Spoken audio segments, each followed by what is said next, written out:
Hey, what's up? This is Joseph and welcome back to PhotoFox Basics.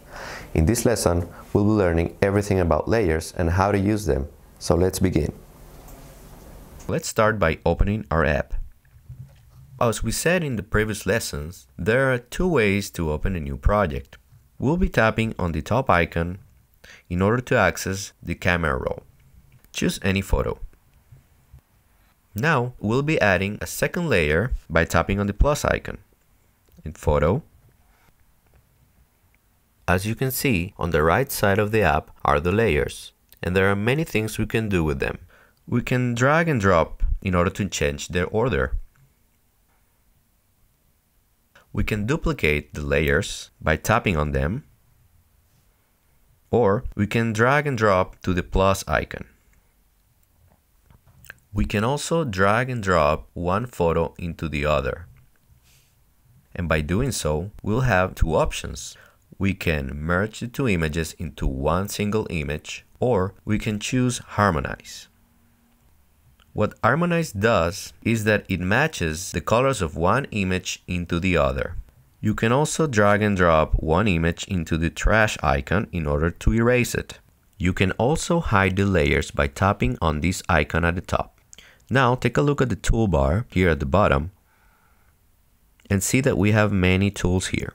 We'll check what each one does. So we have Eraser that allows you to erase parts of the image with your finger.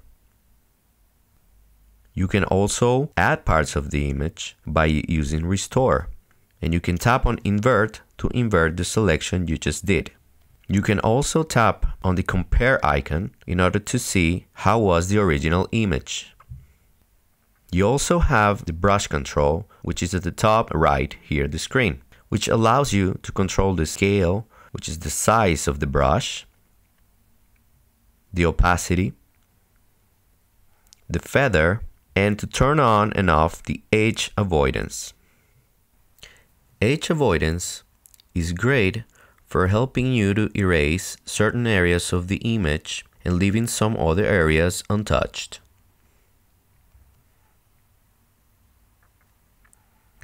It will help you to have more accuracy.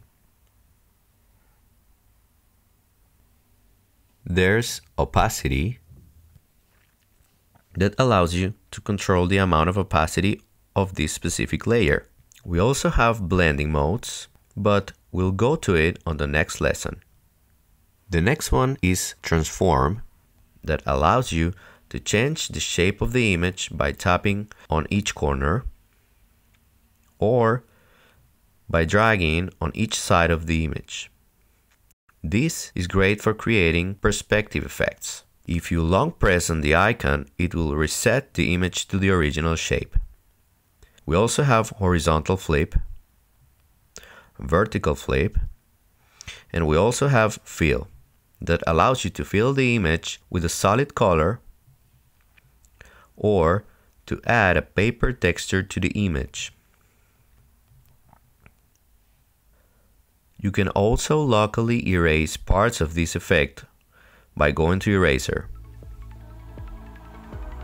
So there you go. These are the basics of layers, but there is more. So see you in the second part of this lesson. Thanks for watching.